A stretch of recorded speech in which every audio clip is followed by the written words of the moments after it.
Assalamualaikum warahmatullahi wabarakatuh. Bertemu lagi dengan saya Derianto. Di pertemuan kita hari ini kita akan membahas mengenai produk dalam bisnis atau elektronik bisnis itu sendiri. Untuk lebih lengkapnya bisa dilihat di slide. Oke, saya lanjutkan. Nah, pertama yang saya akan bahas mengenai value change, yaitu merupakan serangkaian kegiatan bisnis yang mana pada setiap tahap atau langkahnya mampu meningkatkan nilai atau memberikan manfaat pada barang atau jasa yang diproduksi. Nah, untuk pengelompokannya terdiri dari rantai nilai itu sendiri. Yang pertama dari kegiatan utamanya, yang kedua adalah kegiatan pendukung. Nah, untuk kegiatan utamanya yaitu adalah seluruh kegiatan bisnis yang mampu menciptakan atau memanfaatkan untuk para pelanggan dalam menyajikan sesuatu yang mampu menunjukkan keistimewaan perusahaan di dalam pasar. Kegiatannya dinilai dalam hal kepentingan yang berdasarkan dari segi bisnis itu sendiri. Contohnya beberapa dari kegiatan perusahaan yang misalnya inbound logistik, terus juga operating, terus juga outbound logistik, terus juga marketing and sales, terus juga terkait dengan service itu sendiri. Oke, saya lanjut. Nah, untuk kegiatan pendukungnya, yaitu adalah suatu kegiatan perusahaan yang bertujuan dalam memberikan aktivitas guna untuk mencapai kegiatan utama perusahaan. Nah, untuk pendukungnya terdiri dari penunjang gitu ya, atau kegiatan yang mempengaruhi faktor penunjang terhadap faktor utama seperti itu. Nah, untuk contohnya seperti infrastruktur perusahaan, terus juga manajemen sumber daya manusia, terus juga pengembangan teknologi, juga ada mengenai pengadaan. Oke, saya next. Nah, untuk strategi value change-nya terdiri dari 3 strategi. Yang pertama terdiri dari keunggulan bersaing, terus juga keunggulan biaya, sama strategi diferensiasi. Nah, kalau keunggulan strategi bersaing, yaitu suatu kemampuan pada perusahaan dalam mendapatkan keuntungan ekonomi terhadap laba yang bisa diperoleh oleh kompetitor di pasar dalam industri yang sama, gitu ya. Nah, saya lanjutkan. Nah, untuk strategi keunggulan biayanya, yaitu adalah harga jual, biaya, atau biaya lain akan menjadi pertimbangan dalam setiap perusahaan yang ingin menjual barang atau jasa. Dari segi konsumen, diunggulkan dari biaya yang dilihat dari sisi harga jual yang lebih murah atau suatu barang yang nilainya sama. Nah, strategi keunggulan ini akan menjadikan instrumen yang sangat penting dalam menjadi juara di dalam pasar. Gitu. Oke, saya lanjut. Selanjutnya adalah strategi diferensiasi, yaitu artinya adalah perbedaan ya kan. Dari zaman ke zaman pun juga namanya ada beberapa perbedaan dari segi produk ataupun jenis perusahaan dari segi daya saingnya atau jenis dari produknya sendiri seperti itu. Nah, untuk perusahaan yang hanya mengeluarkan produk yang sama dengan yang lain tentu tidak terlihat menarik.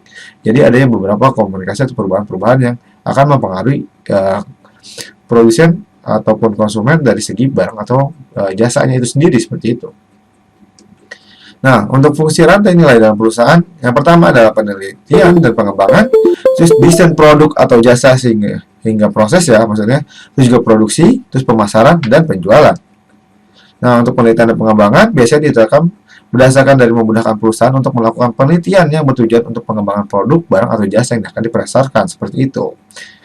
Nah, untuk desain produk atau jasa yang hingga proses ya, yaitu adalah suatu bisnis yang memiliki nilai value atau memiliki nilai value change itu sendiri yang akan terlebih terbantu dalam sisi mendesainnya misalnya dari segi produknya, itu juga jasanya, juga proses dalam marketing sebuah jual barang tersebut di pasar seperti itu.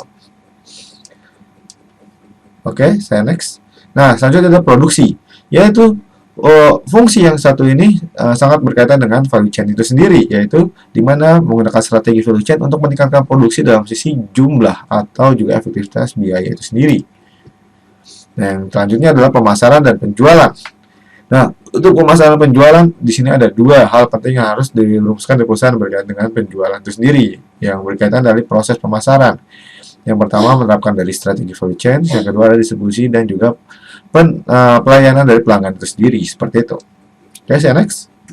Nah, untuk konsep value chain-nya sendiri yaitu merupakan rangkaian kegiatan operasional perusahaan yang berupa perdagangan barang gitu ya, dari misal pemasok, terus kegiatan produksi atau manufacturing, distribusi, pemasaran, perdagangan retail dan lain-lainnya itu berpengaruh yang disebut dengan value chain itu sendiri.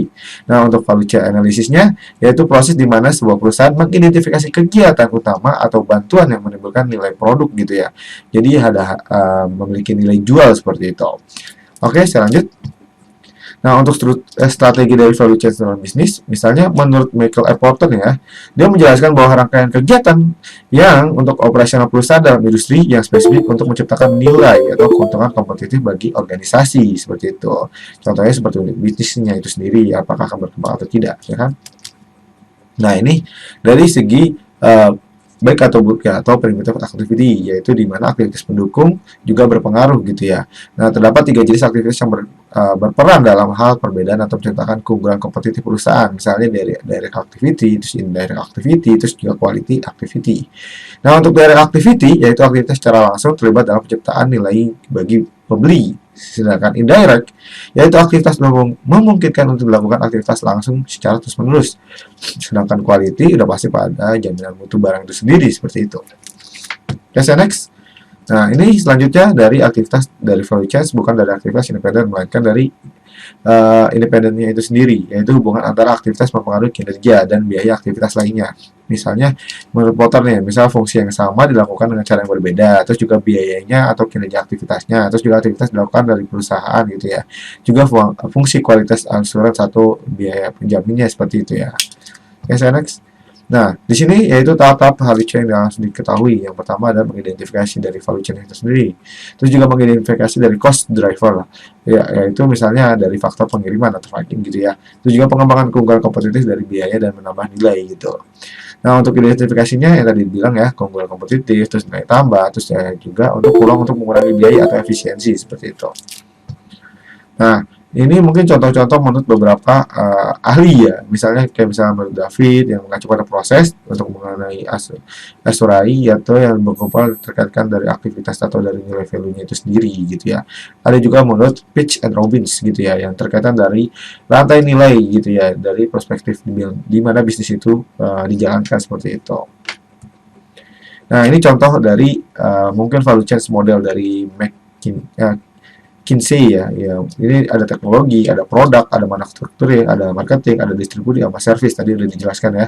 Nah, misalnya ada penggolongan dari distribusi dari teknologinya, misalnya penggunaan mesin, terus juga dari segi marketingnya, dari desainnya yang cukup menarik, terus manufacturingnya dari bahan bakunya yang dibilang cukup mungkin diminati oleh masyarakat, terus juga dari segi marketingnya, dari segi pemasarannya itu juga cukup kompatibel dan akhirnya masyarakat itu mengingatnya dan akhirnya mempunyai nilai value, terus baru distribusikan. Lalu adanya bagaimana kalau misalnya jasa misalnya perusahaan itu di bidang barang gitu ya, jadi kan perlu ada beberapa misal mekanisme kalau misalnya adanya gitu ya, ada penyusutan, maka harus adanya service seperti itu. Oke, saya lanjut. Nah, ini value chain dari model importer. Sebenarnya hampir sama ya. Di sini ada infrastruktur, terus manajemen, pengembangan teknologi, procurement, logistik, operasional, logistik, pemasaran, dan pelayanan, terus aktivitas-aktivitas lain ya. Yang dijadikan perbedaannya yaitu adalah beberapa pendukungnya. Di sini dikategorikan beberapa komponennya itu ya, seperti itu. Jadi dia lebih mendasar gitu ya. Nah, di sini dijelaskan bahwa aktivitas utama yang akan berkaitan. Jadi semuanya komponen ini saling berkesinambungan. Kalau yang tadi kan saling berurutan. Nah, kalau ini saling berkesinambungan seperti itu. Yang tujuannya jelas. Nah, di sini makanya ada dikatakan itu margin yang akan menghasilkan sebuah keuntungan yang nantinya akan menguntungkan untuk perusahaan seperti itu.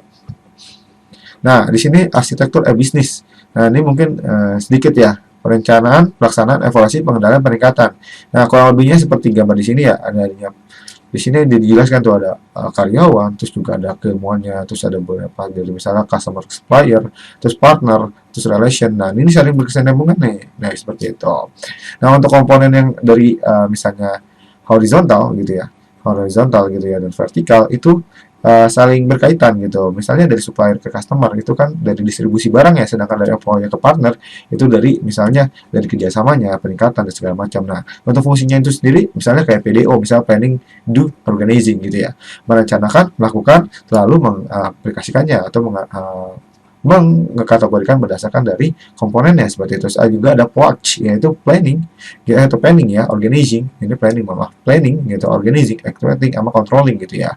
Udah dilakukan perencanaan, terus dilakukan koordinasi, terus dilakukan action gitu ya, terus lalu dikontrol tuh bagaimana tetap gitu ya, prosesnya tetap berjalan tapi kontrolnya kita harus tetap observasi seperti itu.